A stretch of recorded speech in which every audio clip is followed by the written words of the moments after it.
Russia के दक्षिण Ural पहाड़ों के नीचे एक ऐसी जगह है जो कि रूस के लिए किसी बुरे सपने से कम नहीं है। दरअसल यहाँ एक झील हुआ करती थी, 110 एकड़ में फैली।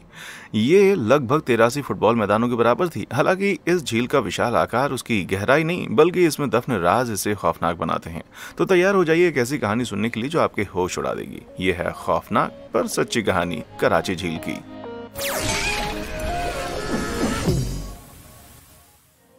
1945 में पहली बार न्यूक्लियर बॉम्ब का हथियार के रूप में इस्तेमाल हुआ था। दूसरे वर्ल्ड वॉर के दौरान इसे जापान के हिरोशिमा पर अमेरिकियों ने गिराया था, जिसने शहर के 5 वर्ग मील को समतल करके 1,80,000 लोगों की जान ले ली। तबाही यहाँ पर नहीं रुकी। घातक रेडिएशन से आने वाले दिनों और महीनों में लगभग 1 लाख और लोगों ने इससे अपनी जान गंवा दी। ये पहला इतना विनाशकारी बनाया जाने वाला हथियार था जिसने दुनिया भर के नेताओं का ध्यान खींचा। उनमें से ही एक स्टालिन थे, सोवियत यूनियन के उस समय के तत्कालीन लीडर, जो कि अमेरिका के साथ कंपटीशन मतलब प्रतिस्पर्धा करना चाहते थे। इसे पूरा करने के लिए उन्होंने अपने दुश्मन से छुपाकर गुप्त स्थान चुने, जिसमें उन्होंने न्यूक्लियर फैसिलिटीज बनाकर न्यूक्लियर वेपन्स बनाने के लिए जरूरी मटेरियल तैयार करने का आदेश दिया। वो दक्षिण यूराल पहाड़ों के नीचे मध्य रूस के क्षेत्र में बस गए, जो कि बॉर्डर्स और अन्य बसे हुए क्षेत्रों से काफी दूर और गुप्त भी थे। 1945 और 1948 के बीच मैक न्यूक्लियर फैसिलिटी कैजल्टस झील के तट पर पूरी गोपनीयता के साथ बनाई गई। 70,000 से अधिक कैदियों को 12 गुलाग लेबर कैंप से लाकर उनका यूज फैसिलिटी का निर्माण करने के साथ साथ पास में एक नया शहर बनाने के लिए भी किया जाता था, जो उनके नए 10,000 कर्मचारियों और परिवारों का भी घर था। ये चेलिबिंस्क से लगभग 60 मील की दूरी पर था और इसलिए इसे इसके डाक कोड के अंतिम अंकों से ही जाना जाता था। सेबलिंग्स -40 या सिटी 40। सरकार ने अपने नागरिकों से वादा किया कि उनका जीवन बहुत ही खुशहाल और उनके जीवन जीने का स्तर शानदार होगा। बस सरकार उनसे चाहती थी कि शहर को और इसके आसपास की होने वाली सभी गतिविधियों मतलब कामों को गुप्त रखा जाए। जो इस ऑफर को ठुकराते उन्हें सीधे गुलाग लेबर कैंप भेज दिया जाता, तो लोगों को मजबूरन इसे मानना पड़ता। सिटी 40 की मेन एंट्रेंस पर दिन रात पहरा रहता था। ये बाड़ों से घिरा हुआ था और ऊंची दीवारों पर कांटेदार तार लगे थे। ये सोवियत संघ के किसी भी नक्शे पर अंकित नहीं था। जब तक नागरिकों को सरकार द्वारा स्पेशल परमिट नहीं दी जाती थी, किसी को भी सिटी 40 में प्रवेश करने या छोड़ने की अनुमति नहीं थी, क्योंकि जैसे ही मायक और उसका पूरा शहर पूरा हुआ, उन्होंने पोल्यूशन और प्रोडक्शन का काम शुरू कर दिया, ऐसी चीज जो वैसे दुनिया से छिपाकर रखना चाहते थे। 1949 तक सोवियत यूनियन अपना पहला प्लूटोनियम बम बना चुके थे, जिसे फर्स्ट लाइटनिंग कहा जाता था। इस सफलता ने उन्हें और भी ज्यादा न्यूक्लियर वेपन्स बनाने के लिए इंस्पायर किया। उन्होंने सिटी 40 के जैसे 44 अन्य शहर बना दिए, जिन्हें वो क्लोज्ड सिटीज कहते थे। इन्हें सोवियत संघ के आसपास ही बनाया गया। ऐसी फैसिलिटीज में सभी प्रकार के न्यूक्लियर रिसर्च शामिल थे, प्लूटोनियम प्रोडक्शन से लेकर यूरेनियम एनरिचमेंट तक। लेकिन सोवियत गुप्त शहरों के फर्स्ट इन्वेस्टर्स नहीं थे। उन्हें आइडिया अमेरिका के रिचलैंड सिटी से आया था, जिसे गुप्त रूप से हैनफोर्ड न्यूक्लियर प्लांट के आसपास बनाया गया था। वही प्लांट जिससे बम के लिए प्लूटोनियम लिया गया, जो हिरोशिमा पर गिराया गया था। सोवियत स्पीच इस शहर की गोपनीयता को जान चुके थे। स्टालिन ने इस जानकारी का उपयोग अमेरिका के नक्शे कदम पर चलने के लिए किया। हालांकि ये एकमात्र रहस्य नहीं था जिसे उन्होंने चुराया था। सोवियत के न्यूक्लियर रिसर्च मैनहट्टन प्रोजेक्ट में शामिल एटम स्पीशीज द्वारा चुराए गए थे। वो मिशन जिसने पहले परमाणु बम को बनाया था, लेकिन वे हर चीज नहीं चुरा पाए। सोवियत को न्यूक्लियर फिजिक्स का ज्ञान नहीं था। पैसे बचाने के लिए प्लांट के लीडर्स को वर्कर ट्रेनिंग, सेफ्टी और रेडिएशन मॉनिटरिंग की अहम जानकारी नहीं दी गई। काम करने वाले लोगों की सुरक्षा पर ध्यान नहीं दिया गया। प्रदूषण का भी सबसे भयानक बात यह थी कि उन्हें अपने नंगे हाथों से रेडियो एक्टिव स्पिल साफ करना पड़ा था। वे केवल तभी काम करना बंद कर सकते थे जब उनकी नाक से खून बहने लगता था, जो रेडिएशन से उनके शरीर के अंदरूनी अंगों को होने वाला एक साइड इफेक्ट था। पर वो ऐसे ही काम करने को मजबूर थे। लेकिन ये उनकी सबसे छोटी समस्या थी। मायक के 7 मेन रिएक्टर्स को ओवरहीट होने से बचाने के लिए खुले मुंह वाले कूलिंग सिस्टम का उपयोग किया गया, जहां कैजल्टस झील और पास के टैका नदी से रिएक्टर कोर में पानी डाला जाता था और फिर डेकोंटामाइनेट किए बिना पानी को उन्हीं जल स्रोतों में वापस पंप किया गया। इसका मतलब था कि लाखों गैलन इरेडिएटेड लिक्विड उस पानी में डाला जा रहा था, जिसे सिटी 40 के निवासी पिया करते थे और उसी से नहाते थे। न केवल सिटी 40, टैका के किनारे के गाँव भी अपने मुख्य जल स्रोत के रूप में इस नदी पर निर्भर थे, जिसका परिणाम यह हुआ कि 28,000 लोग अनजाने में घातक रूप से दूषित जल स्रोतों पर निर्भर थे। उनमें से कोई नहीं जानता था कि वे रेडियो एक्टिव एरिया में रह रहे हैं। लेकिन ये माइक की बड़ी मुश्किलों की शुरुआत भर थी। प्लूटोनियम प्रोडक्शन को तेजी से चलाने के लिए उन्होंने रेडियो एक्टिव वेस्ट को इकट्ठा करने के लिए इस्तेमाल होने वाली अहम चीजों पर भी विचार नहीं किया। संचालन के पहले 3 वर्षों में यह मूल रूप से ना के बराबर था और मजदूर रेडियो एक्टिव वेस्ट को थोड़ा डाइल्यूट करते और टैका नदी में फेंक देते। 1951 तक ये क्लियर होने के बाद कि ये भारी मात्रा में एनवायरमेंटल डैमेज का कारण बन रहा है, उन्होंने फैसला किया कि पानी के एक स्थिर बनाए डंप में सभी कचरे को फेंकना सुरक्षित है, जो था कराची झील 1953 में माया के खुलने के 5 साल बाद उन्होंने स्टेनलेस स्टील के टैंकों में टॉक्सिक कचरे को जमा करना शुरू कर दिया। कुल मिलाकर ये 20 टैंक 1,60,000 गैलन तक वेस्ट मटेरियल को होल्ड कर सकते थे, जो 2 से अधिक Olympic swimming pool radioactive waste के बराबर होता है। इन्हें जमीन में दबा दिया गया था, जो कि 5 फीट मोटी कंक्रीट केसिंग में घिरा हुआ था और इसे बाहरी कूलिंग सिस्टम का उपयोग करके ठंडा रखा गया था। इन्हें गर्म होने से बचाने के लिए डिजाइन किया गया था। समय के साथ टैंकों की निगरानी के लिए इंस्ट्रूमेंट्स फेल हो गए, लेकिन उनकी मरम्मत नहीं की जा सकी क्योंकि क्षेत्र में रेडियो एक्टिविटी लेवल बहुत ज्यादा था। आखिरकार टैंकों में कचरा उबलते हुए 642 डिग्री फ़ारेनहाइट तक पहुंच गया और फिर 29 सितंबर 1957 को शाम 4:20 पर आपदा आ गई। 100 टन TNT के बल के साथ एक विस्फोट ने माया कॉम्प्लेक्स को हिलाकर रख दिया, जिसने टंकियों के 5 फीट के कंक्रीट के ढक्कन को 80 फीट से ज्यादा दूर उड़ा दिया और 80 टन रेडियो एक्टिव वेस्ट खतरनाक रेट से बाहर आने लगा। यह अनुमान लगाया गया कि पहले विस्फोट ने चेरनोबिल डिजास्टर में मापी गई रेडियो एक्टिविटी के आधे से थोड़ा कम वेस्ट जारी किया। सौभाग्य से 90% लिक्विड फॉर्म में था, केवल पास की फैसिलिटी को अफेक्ट कर रहा था, लेकिन 10% रेडियो एक्टिव प्लम बन गया, जो आधी मील से अधिक ऊंचा था और उत्तर पूर्व की ओर बहने लगा। मायाक से 200 मील से अधिक दूर एक शहर टाइमन में 11 घंटे बाद प्लम होने के सुराग मिले। कुछ ही दिनों में 217 कस्बों और गांवों वाली लगभग 9,000 वर्ग मील भूमि, जिसमें 2,70,000 से अधिक लोग रहते थे, रेडियो एक्टिव की लीथल डोज अनजाने में ले रहे थे। ये कस्टम आपदा थी। इतिहास में केवल 2 अन्य रेडियो एक्टिव इंसिडेंट्स इससे अधिक गंभीर हैं, चेरनोबिल और फुकुशिमा।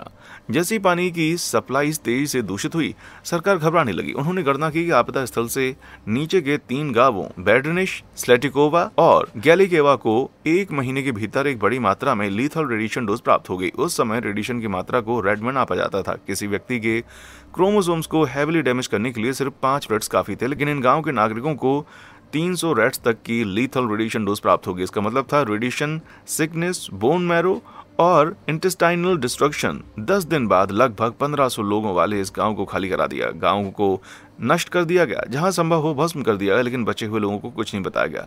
लकीली एक स्टडी से पता चला कि जीवित बचे लोगों में लॉन्ग टर्म रेडिएशन डैमेज का खतरा नहीं है, लेकिन वे अपने घरों को खोने वाले अकेले नहीं थे। 8 महीने बाद 23 और गांवों से 6,500 और लोग बेघर हो गए। इस दौरान वे दूषित फसलों का सेवन करते, दूषित पानी पीते और दूषित भूमि पर रहते थे, लेकिन संदिग्ध रूप से उनके मेडिकल इतिहास का पालन करने के लिए कोई भी रजिस्ट्री मेंटेन नहीं थी। घटना के 1 साल बाद आपदा स्थल के 12.5 मील के दायरे में सभी पाइन्स ट्रीज तबाह हो गए। एक रेडियो एक्टिव डिजास्टर घोषित करने के बजाय सोवियत सरकार इस घटना पर चुप्पी साधे रही। 30 से अधिक वर्षों के लिए कस्टम आपदा की पूरी डिस्ट्रक्शन के बारे में कोई नहीं जान पाया, लेकिन आतंक यहीं पर नहीं रुका। कराची झील में फेंके गए रेडियो एक्टिव वेस्ट की भारी मात्रा का मतलब था कि समय के साथ इसने रेडियो एक्टिविटी के 120 मिलियन क्यूरीज रिलीज किए गए, जबकि चेरनोबिल आपदा में रेडियो एक्टिविटी के लगभग 185 मिलियन क्यूरीज थे। हालांकि रेडियो एक्टिव आइसोटोप सीजियम 137, जो लॉन्ग टर्म लैंड कंटामिनेशन के लिए जिम्मेदार है, चेरनोबिल की तुलना में काराचाय झील में 40 गुना अधिक था। इसका मतलब था कि झील और उसके आसपास का क्षेत्र बहुत लंबे समय तक दूषित रहेगा। इसका मतलब यह भी था कि अगर किसी ने झील के सबसे प्रदूषित हिस्से का दौरा करने का फैसला किया या बस अपना पैर पानी में डुबोया, तो 1 घंटे के भीतर उन्हें 500 से अधिक रेड्स की घातक रेडिएशन डोज प्राप्त होगी। ये उनके पैर को नष्ट कर देगा। हो सकता है कि ये सिकुड़ जाए, पिघल जाए या कुछ और पैरों की उंगलियों को भी अंकुरित करे। ये निर्भर करता है कि रेडिएशन कैसे काम करता है। इसका परिणाम एक्यूट रेडिएशन होगा। एक्सपोजर पूरे शरीर में सभी सेल्स को नष्ट करना शुरू कर देगा। कितनी तेजी से? ठीक 30 दिनों के बाद आप लगभग 95% मौत के मुंह में होंगे। 1960 तक कराची लेक सूखने लगी। 1967 तक हॉट समर के बाद हॉट विंटर की वजह से पानी एवापोरेट हो गया। ये ब्लेसिंग जैसा था, लेकिन एक्यूट में ये कर्ज अधिक था। इसका मतलब था कि रेडियो एक्टिव सेडिमेंट झील के किनारे की सूखी धूल में मिल गई। इसे ट्रिगर और रेडियो एक्टिव डिजास्टर बनाने के लिए हवा का एक झोंका काफी था, लेकिन क्षेत्र में हवा का झोंका नहीं, आंधी आई। सेडिमेंट क्षेत्र में दूर दूर तक फैल गई, जिससे लीथल रेडियो एक्टिव डोज की एक और खुराक हवा मिल गई। 1973 तक सोवियत सरकार ने सेडिमेंट को फैलने से रोकने के लिए झील में दसियों हजार कंक्रीट ब्लॉक से भरना इसको शुरू किया। इसमें दशकों का काम लगा, लेकिन 2015 तक झील आखिरकार भर गई। अगर आपको लगता है कि इस दौरान सोवियत संघ अपने नागरिकों को खतरे से जागरूक और उन्हें सुरक्षित रखने के एफर्ट्स प्रयास कर रहा था, तो आप गलत हैं। 1989 तक चेरनोबिल इंसिडेंट के 3 साल बाद भी दक्षिणी यूराल के इस डिजास्टर की इंफॉर्मेशन को डिक्लासिफाइड नहीं किया गया था। 1991 में सोवियत संघ के पतन के बाद सिटी 40 को नई सरकार द्वारा स्वीकार किया गया और इसका नाम बदलकर ओजर्स रखा गया। मूल आबादी के वंशज अभी वहीं पर रहते हैं और आज निवासियों को वो सब कुछ मिलता है जो उनकी सरकार ने उन्हें 40 के दशक में देने का वादा किया था। लेकिन अब नागरिकों को पता है कि उनके बच्चे सीरियस हेल्थ हेल्थ कंडीशंस के साथ पैदा होने की अधिक संभावना रखते हैं कि उनका पानी दूषित है। उनके आसपास के कई खूबसूरत क्षेत्र नो गो जोन हैं और उनकी एवरेज लाइफ एक्सपेक्टेंसी देश के बाकी हिस्सों से बहुत ही कम है। कराचाय झील और किश्तम डिजास्टर रूस के इतिहास पर कालिक जैसी है, लेकिन ये देश की एकमात्र झील नहीं है जिसे पूरा प्रदूषित होने के लिए जाना जाता है। कराचाय से 26 मील की दूरी पर काराबाश शहर में अभी भी एक झील है जहां पानी आसपास की अधिकांश भूमि और जंगलों की तरह एक अशुद्ध लाल नारंगी रंग का है। ऐसा इसलिए है क्योंकि 1910 में काराबाश तांबे के गलाने वाले प्लांट की मेन साइट बन गया। इससे हर साल 180 टन से अधिक सल्फर डाइऑक्साइड और भारी धातुओं को पर्यावरण में छोड़ा जाता था। भले ही इसे 1989 में बंद कर दिया गया था, फिर भी इस क्षेत्र में भारी धातुओं जैसे आयरन और कॉपर ऑक्साइड की नॉर्मल कंसंट्रेशन से 500 गुना ज्यादा है। इस कीचड़ में तैरने या कुछ घंटे बिताने से कोई इमीडिएट इफेक्ट्स नहीं होते, पर यदि आपने इसको निगल लिया तो आपका पक्का हैवी मेटल पॉइजनिंग से सफर होना तय है। शॉर्ट टर्म में आप बहुत बीमार हो जाएंगे। क्षेत्र के लॉन्ग टर्म रेसिडेंट्स देश के बाकी हिस्सों की तुलना में त्वचा रोगों, कैंसर, स्ट्रोक और जन्मजात विकृतियों की उच्च दर से पीड़ित हैं। तो स्पष्ट रूप से रूस खतरनाक वाटर बॉडीज का घर है, लेकिन परमाणु प्रदूषण एक तरफ दुनिया भर में और भी अधिक घातक झीलें हैं। लेकिन इससे पहले कि मैं उन्हें आपको दिखाऊं, आप नीचे दिए गए लाइक और सब्सक्राइब बटन क्यों नहीं दबाते भाई? बस वे 2 क्लिक्स मुझे इंस्पायर करने के लिए बहुत मदद करेंगे। सब कुछ कर दिया, बहुत बढ़िया। ठीक है, हम बढ़ रहे हैं अगली झील की तरफ। कबाह इजेनी। सुंदर फिरोजा पानी से खूबसूरत और कुछ नहीं होता है ना। ये जगह पहाड़ की चोटी पर एक प्राइवेट पूल की तरह दिखती है। मैं तो तैरने के लिए एकदम रेडी हूँ भाई, पर ये क्या, ये तो कुछ ज्यादा ही फिरोजा दिखता है ना। खैर, कूदने से पहले आपको बता दूं कि ये पूल जावा में कबाह इजेन के एक्टिव वॉल्केनो क्रिएटर में है। ये फिरोजा रंग पानी में घुलने वाली सामग्रियों से आता है, जिसमें नीचे ज्वालामुखी से निकले हाइड्रोक्लोरिक और सल्फ्यूरिक एसिड शामिल हैं। यह न केवल पानी को खूबसूरत बनाता है बल्कि इसे 0.3 pH भी देता है।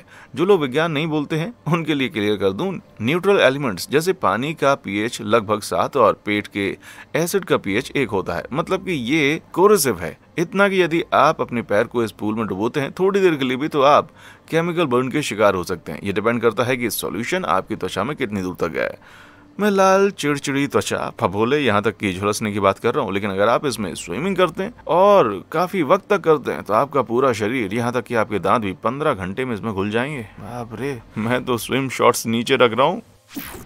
नील जल परिशोधन कुंड।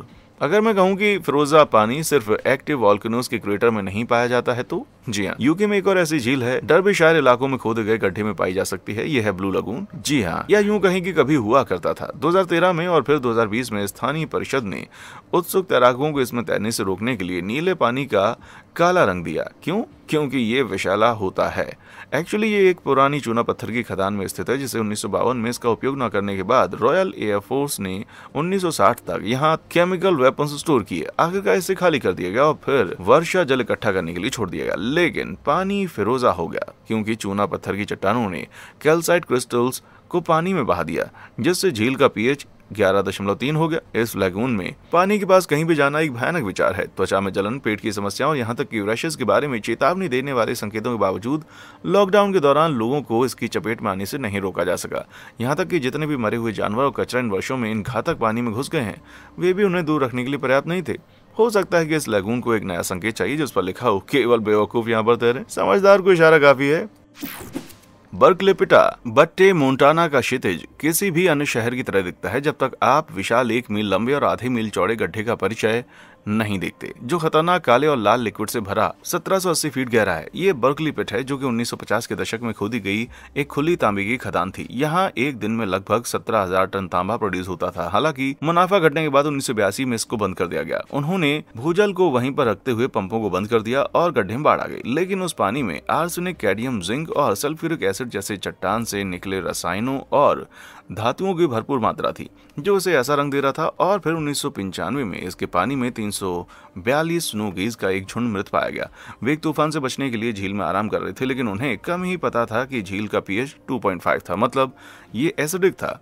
ऑल्दो ये नींबू के रस जितना ही एसिडिक था। गरीब पक्षियों के पूरे शरीर में जले हुए घाव पाए गए थे। मोंटाना ने तब से गड्ढे को पंप करने और उसका इलाज करने के लिए जल उपचार के प्रयास शुरू कर दिए। हालांकि ये आपकी जान नहीं लेगा, पर इस तरह के इतिहास के साथ किसी चीज में कदम रखना आपके लिए अच्छा नहीं हो सकता। Grand prismatic spring. अब पानी के सभी घातक स्रोत इतने अशुभ नहीं दिखते जैसे येलोस्टोन नेशनल पार्क के grand prismatic spring Midway geyser basin में पाया गया ये तीसरा दुनिया का सबसे बड़ा प्राकृतिक गर्म पानी का झरना है, जिसका डायमीटर 370 फीट है, जो इसे पूरे फुटबॉल के मैदान से बड़ा बनाता है। वाइब्रेंट ब्लूज, ग्रीन्स, येलो और संतरे के कंसंट्रिक सर्कल्स इसे ऐसा बनाते हैं जैसे किसी ने नीचे की चट्टान पर टारगेट को चित्रित किया हो। लेकिन ये रंग वास्तव में गर्मी से प्यार करने वाले बैक्टीरिया से आता है। जैसे ही जियोथर्मली रूप से गर्म पानी के वसंत केंद्र से निकलता है, इसका टेम्परेचर 189 डिग्री फ़ारेनहाइट तक पहुंच जाता है। जब ये फैलता है तो पानी ठंडा हो जाता है, जिससे विभिन्न बैक्टीरिया के छल्ले बनते हैं, जो विभिन्न तापमानों पर 131 से 189 फ़ारेनहाइट तक पनपते हैं। ये बहुत ही गर्म है, इतना गर्म कि यदि आप कुछ सेकंड के लिए अपना पैर सर्कल के केंद्र में रखते हैं तो आप 3rd डिग्री बर्न से बदहाल हो जाएंगे, विच इज बैड। 2016 में कॉलिन स्कॉट नाम का एक युवक फिसल गया और पास के गीजर में गिर गया और भैया फिर जिंदा उबल गया। ये भयानक है, लेकिन इससे भी बदतर ये था कि यहाँ का पानी थोड़ा सा एसिडिक है और भीषण गर्मी के साथ उस लाचार का शरीर रात में घुल गया, मतलब कि मेल्ट हो गया। उसका कोई सुराग तक नहीं मिला। इसलिए यदि आप कभी भी इस हॉटस्पॉट पर जाते हैं तो इन रंगीन किनारों से दूरी बनाकर रखें। रियो टिंटो स्पेनिश ग्रामीण इलाकों में एक नदी है जो पानी कम और चिपचिपे कीड़े से ज्यादा दिखाई देती है। ये रियो टिंटो है, जिसका मतलब है द स्टेन्ड रिवर। 62 मील से अधिक लंबाई में नदी का लगभग आधा भाग लाल, नारंगी और पीले रंग का है। ऐसा इसलिए है क्योंकि ये एक ऐसे क्षेत्र से होकर बहती है जो कि सल्फर ओर के भंडार से समृद्ध है। सैकड़ों लाखों साल पहले बनाया गया था, जब इस क्षेत्र में सक्रिय ज्वालामुखी थे। हजारों वर्षों के खनन ने भी इस प्रक्रिया को बढ़ाया है, जिससे ओर की मात्रा बढ़ गई है। इसने नदी को बहुत एसिडिक बना दिया है, मतलब कि पानी में रहने वाली एकमात्र चीज सल्फर कंज्यूम करने वाले बैक्टीरिया। जैसे वे सल्फर का सेवन करते हैं, वे फेरिक आयरन प्रोड्यूस करते हैं, एक जंग के रंग का पदार्थ जो नदी को उसका लाल रंग देता है। अयस्क, जमा और बैक्टीरिया एक साथ पानी के पीएच को 1.5 तक कर देते हैं। ये नदी का पानी कम और सिरका ज्यादा लगता है। अब इसमें अपना पैर डुबोने से शुरू में नुकसान नहीं होगा, पर ज्यादा देर रखने से जलन और लाल हो जाएगा। खैर, ये बहुत बुरा नहीं लगता, फिर भी मुझे नहीं लगता कि किसी को इसमें छींटाकशी करनी चाहिए। लेक नेट्रोन तंजानिया अपने सेरेंगेटी नेशनल पार्क के लिए फेमस है, लेकिन सरप्राइजिंगली ये अपनी उत्तरी सीमा पर 490 वर्ग मील वाटर बॉडी के लिए कम प्रसिद्ध है, जो जिंदा चीजों को पत्थर में बदलने की शक्ति रखती है। मुझे पता है कि ये ग्रीक पौराणिक कथाओं, ग्रीक माइथोलॉजी की तरह लगता है, लेकिन मेरा विश्वास करो, ये सब सच है। ये लेक नेट्रोन है, जो इतने गर्म क्षेत्र की एक झील है। ये अपना मैक्सिमम पानी एवापोरेशन से खो देती है, जिससे नमकीन खनिज समृद्ध अवशेष सतह पर बड़े लाल पपड़ी की तरह पपड़ी बन जाते हैं। जो पानी बचाता है वो इतना सैचुरेटेड है सॉल्ट से कि एक डुबकी की उम्मीद में उड़ते हुए पक्षी अचानक खुद को नमक के क्रिस्टल में लिपटते हुए पाते हैं। ये घातक रूप से शांत होते हैं और कुछ ही मिनटों में गरीब जीवों को फंसा देते हैं। और बस इतना ही नहीं, सोडियम और खनिज पर्यावरण को एल्कलाइन बनाता है, जिसका मतलब है कि बचे पानी में आम दिन में 10 का पीएच होता है, और जब पानी 140 डिग्री फ़ारेनहाइट तक पहुंच जाता है तो पीएच 12 होता है। तो इस झील में डुबकी लगाना मैग्नीशिया के नमकीन दूध में तैरने जैसा है, लेकिन इससे भी बुरा ये है कि उबलते गर्म ब्लीच के बीच से तैरना जैसा होगा। हालांकि ये आपको तुरंत नहीं जलाएगा, इसे आपकी त्वचा पर रखने से आपको एक एल्कलाइन जलन होगी। ये अक्सर एसिड बर्न से भी बदतर होता है, क्योंकि एल्कलाइन रसायन केमिकल्स टिश्यूज की गहरी परतों में प्रवेश कर उन्हें नुकसान पहुंचा सकते हैं। बहुत बदकिस्मत वन्यजीव फोटोग्राफर्स के एक समूह ने 2007 में ये चीज डेडली एक्सपीरियंस से सीखा। जैसे ही वे झील के ऊपर उड़ रहे थे, उनका हेलीकॉप्टर पानी में दुर्घटनाग्रस्त हो गया। गर्म पानी ने तुरंत उनकी आंखों में जलन शुरू कर दी और पार्शियली उनको अंधा कर दिया, लेकिन वे चमत्कारिक ढंग से करीब 2 मील की दूरी तय करने में कामयाब रहे। सौभाग्य से वे सभी ठीक हो गए, लेकिन वो वहीं फंसे रहते तो फिर कहानी अलग हो सकती थी भाई। उबलती झील। क्या आप जानते हैं कि फ्यूम रोल क्या है? कहने के लिए वास्तव में एक मजेदार शब्द होने के अलावा ग्रहों की ओपनिंग्स को फ्यूम रोल कहते हैं, जो अत्यधिक गर्म भाप और गैसों को एमिट करते हैं। लेकिन जब फ्यूम रोल में पानी भर जाता है, तभी आपको डोमिनिका में बॉइलिंग लेक जैसा कुछ मिलता है। लगभग 250 फीट चौड़ा ये बुदबुदाता हुआ पानी आमतौर पर हमेशा वेलियर क्लाउड में ढका रहता है। ऐसा इसलिए है क्योंकि यहाँ के पानी में 180 और 197 फ़ारेनहाइट के बीच उतार चढ़ाव होता है। हालांकि ये केवल किनारों का तापमान है। वैज्ञानिक उस केंद्र के तापमान को मापने में सक्षम नहीं है जहाँ झील सक्रिय रूप से उबल रही है, क्योंकि ये उनके लिए संभालना बहुत ही गर्म है। ऐसा माना जाता है कि ये झील स्थानीय जल स्तर के ठीक ऊपर स्थित है, जो सूखी मिट्टी और पृथ्वी की सैचुरेटेड सॉइल के बीच की प्राकृतिक सीमा है। ये वह है जो झील को पूरी तरह से सूखने से रोकता है, भले ही इसका अधिकांश पानी एवापोरेशन में खो जाता है। अब ये बहुत ही स्पष्ट है कि आपके शरीर के किसी भी हिस्से को इसमें चिपकाना एक बुरा विचार है। क्या पता शायद 3rd डिग्री बर्न भी उसी का इंतजार कर रहा हो। लेकिन यही एकमात्र कारण नहीं है। ये झील दुनिया की सबसे खतरनाक झीलों में से एक है। 1900 में पर्वतारोहियों का एक समूह उस क्षेत्र के चारों ओर चक्का लगा रहा था, जब अचानक झील ने जहरीली ज्वालामुखी गैसों का एक बादल छोड़ा। उनके पास कोई मौका नहीं था, और दुख की बात यह है कि वे बच नहीं नहीं पाए। इसलिए यदि आप इस झील की यात्रा करने का निर्णय लेते हैं तो केवल अपने पानी के पंख ना लाएं, आपको गैस के मास्क की भी जरूरत पड़ेगी। ठीक है, मुझे पता है कि हमें वास्तव में ऐसा नहीं करना चाहिए, लेकिन आप इनमें से किस लेक में सबसे ज्यादा जाना चाहते हैं? क्या आपने कभी उनमें किसी एक को अपनी आंखों से देखा है? मुझे नीचे कमेंट सेक्शन में आकर बताएं। और हाँ, देखने के लिए शुक्रिया।